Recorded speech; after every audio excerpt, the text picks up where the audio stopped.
اگه به دنبال تحلیل‌های سیاسی هستین، تحلیل وقایع اخیری که توی خاورمیانه در جریانه، باید خدمتتون عرض کنم که متاسفانه این ویدیو برای شما نیست. در واقع توی این ویدیو می‌خوایم یک موضوع بسیار مهمتر رو مورد بررسی قرار بدیم و اونم اینه که سیاست چگونه حتی تا اتاق خواب ما تأثیرگذار بر روی روابط ما. قطعاً ما این آگاهی رو داریم که سیاست بر روی فرهنگ، اقتصاد، محیط زیست و خیلی از موضوعات و مسائل دیگه اثرگذاره. اما سیاست چگونه بر روی روابط عاطفی ما اثر میذاره؟ چطوری لذت و رضایت از رابطه عاطفی رو برای ما پیش بینی میکنه یا اینکه حتی زجر و دردهایی که قراره توی رابطه بکشیم رو پیش بینی میکنه؟ بنابراین اگه به دونستن این موضوع علاقه‌مند هستید که سیاست چگونه بر روی رابطه عاطفی اثر میذاره، این ویدیو برای شماست. تا انتها با من همراه باشین. سلام عرض میکنم خدمت همه دوستان عزیزان و علاقه‌مندان به مباحث روانشناسی. در خدمتتون هستم با بررسی یک موضوع دیگه، یک موضوع کمی کانتروورشیال توی موقعیت حساس کنونی که دو کشوری در خاورمیانه در حال جنگ هستن که متاسفانه اسمهاش رو بر حسب قانونی که توی یوتیوب وجود داره نمیتونم بیان کنم، اما خب بالاخره هممون میدونیم که اوضاع از چه قراره.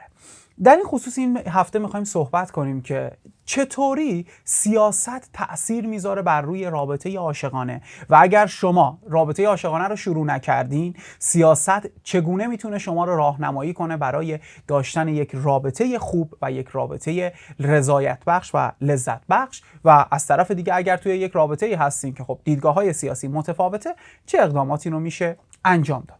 به طور کلی ما توی سیاست همواره با دوگانگی ها یا دو دستگی هایی طرفیم. به عنوان مثال لیبرال ها در مقابل محافظه کارها، یا فرضاً اصلاح طلب ها در برابر اصولگراها، دموکرات ها در برابر جمهوری خواه ها، برانداز ها در برابر طرفداران نظام، سلطنت طلب ها در برابر جمهوری خواه ها.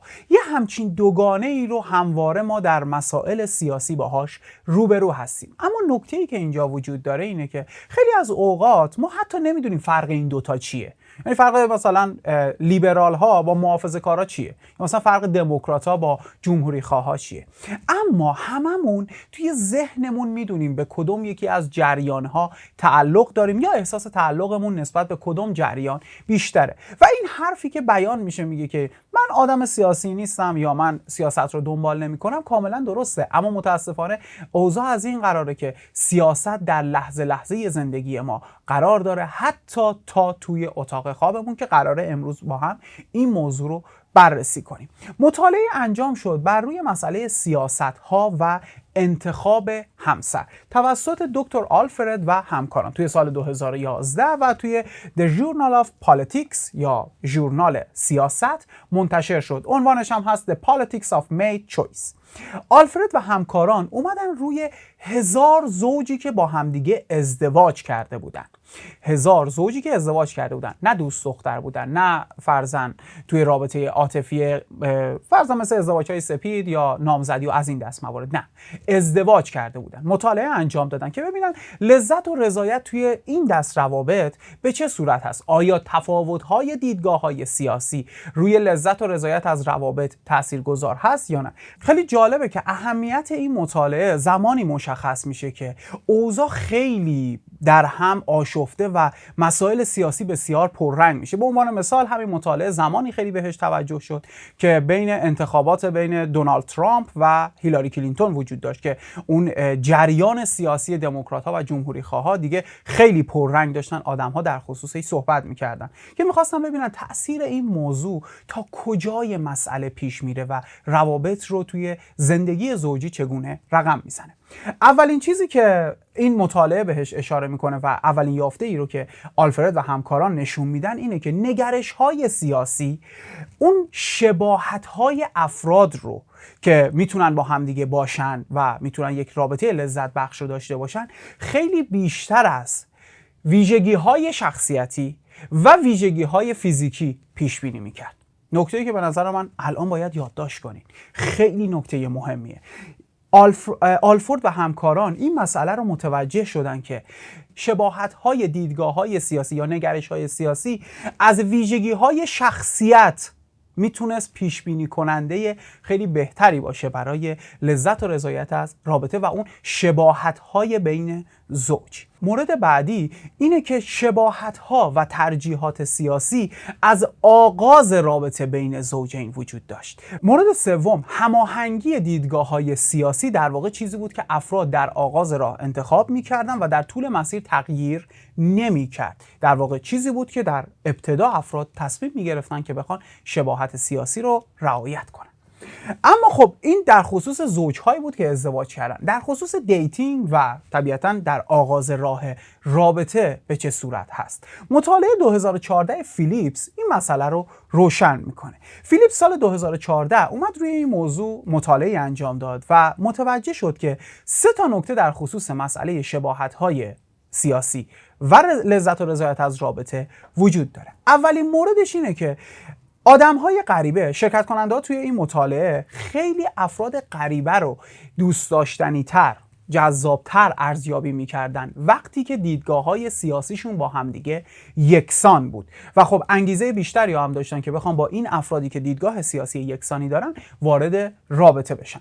مورد بعدی، شرکت کننده ها همچنین پیش بینی می‌کردن یا expected، انتظار داشتن که رابطه داشتن با کسی که دیدگاه سیاسی یکسانی داره، دیدگاه سیاسی مشابهی داره، طبیعتاً لذت و رضایت بیشتری رو توی رابطه به همراه داشته باشه و بتونن با این فرد بهتر رابطه داشته باشن. و در پایان این شباهت‌های دیدگاه‌های سیاسی در واقع چیزی نبود که به صورت اتفاقی صورت گرفته باشه، بلکه آدم‌ها به صورت انتخابی این رو انتخاب می‌کردن که با کسی باشن که دیدگاه سیاسی مشابهی رو داره و طبیعتاً پیشبینی که توی رابطه‌ها صورت گرفت و پیشبینی درستی بود، زوجینی که دیدگاه‌های سیاسی مشابه دارن با همدیگه بیشتر سازگارن و خب طبیعتاً زوجینی که البته لذت و رضایت بیشتری از رابطه میبرن و زوجینی که شباهت یا دیدگاه سیاسی مشابهی ندارن خیلی از رابطهشون لذت و رضایتی که گروه اول میبرن رو شاید تجربه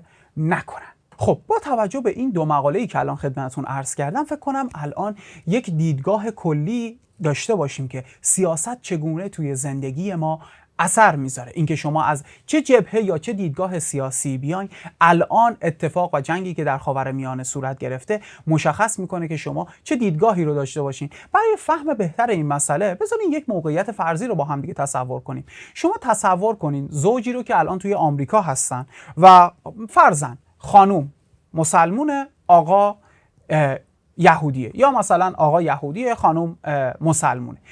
این 2 نفر بر حسب این قضیه که خب اهمیت نداره، دیدگاه سیاسی زیاد مهم نیست و از این دست موارد با همدیگه ازدواج کردن و خب طبیعتاً توی حداقل 5 سال 10 سال گذشته یک آرامشی در منطقه خاورمیانه وجود داشته. به نظر شما الان که درگیری بین این 2 گروه و این 2 منطقه و این 2 کشور اتفاق افتاده، الان توی این خونه چقدر اون خانم و آقا با همدیگه کانفلیکت دارن؟ آیا با توصیه‌ها یا گفته‌هایی شبیه به این که به دیدگاه همدیگه احترام بذارین یا چه میدونم سعی کنین همدیگه رو بفهمین و از این دست موارد، آیا واقعاً این 2 نفر الان توی خونه یک حال خوبی رو تجربه میکنن، کانفلیکتی رو تجربه نمیکنن؟ و نکته بسیار مهم دیگه ای که دوستان اینجا باید بهش توجه کرد، در خصوص مذهب هم به همین صورته. خیلی از اوقات این توصیه های کلی گفته میشه که بله، در صورتی که اگر شما به دیدگاه و عقیده طرف مقابل خودتون احترام بذارین، میتونین با دیدگاه های مذهبی متفاوت با همدیگه ازدواج کنین، رابطه خوبی رو تجربه کنین و قصه الهاذا.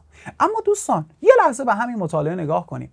دیدگاه های سیاسی که خب خیلی از افراد اصلا میگن من سیاسی نیستم، اینجوری روی روابط تأثیر میذاره. دیدگاه‌های مذهبی چطوری میخواد تأثیر بذاره؟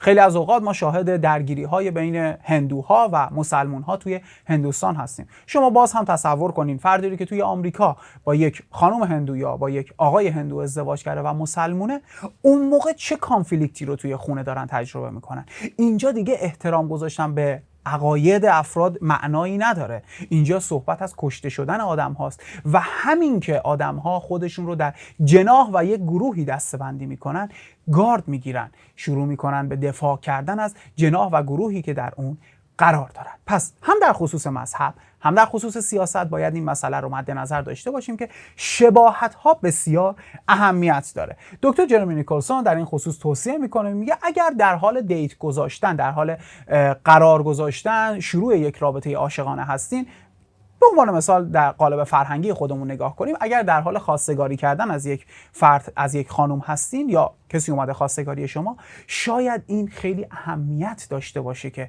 شما بخواید از طرف مقابل بپرسین که دیدگاه سیاسی شما به چه صورته، که در آینده این مسئله باعث مسئله و مشکل نشه.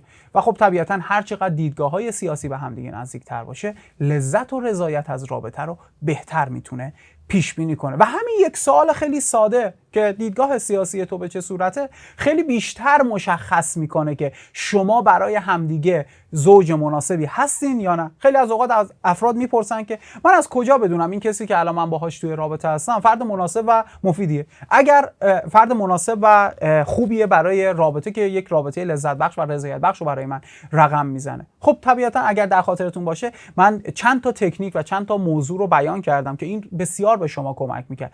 اولین موردش چی بود؟ مسئله شوخ طبعی، این که آیا ببینید با همدیگه میتونین بخندین یا نه. وقتی که با همدیگه میخندین و به یک موضوع میخندین، این نشون میده که شما از یک جبهه و یک دیدگاه و یک اندیشه و یک خواستگاه میایین و این مسئله پیش بینی میکنه لذت و رضایت رابطتون رو. دومین موردی که خدمتتون عرض میکنم همین مسئله دیدگاه‌های سیاسیه. اگر در خاطرتون باشه قبلا در این باره صحبت کردیم، گفتیم که چه ویژگی هایی مهمه که شما مد نظر داشته باشین توی رابطتون که آیا فرد مقابل مناسب و مفید هست. به دو ویژگی اساسی اشاره کردیم، گفتیم در کنار تمام ترجیحات شخصی که دارید، دو ویژگی رو باید مد نظر داشته باشید توی انتخاب همسر. یکی اینکه سلف کنترل داشته باشه و مورد دوم کانشسنس داشته باشه. شاید الان بد نباشه که دیدگاه سیاسی رو هم جزو اون موارد مهم انتخاب همسر مد نظر داشته باشیم. اینکه شباهت‌های سیاسی لذت و رضایت از رابطه رو پیش بینی میکنه. مورد بعدی و مسئله بعدی که دکتر جرمی نیکلسون بهش اشاره میکنه اینه که میگه اگر شما توی یک رابطه‌ای هستین، خب طبیعتاً کانفلیکت هایی وجود داره و الان توی رابطه قرار گرفتین که دیدگاه سیاسیتون مشترک نیست، راه حل هایی برای حل این موضوع هست پیش از اینکه بخواید به جدایی یا طلاق فکر کنین.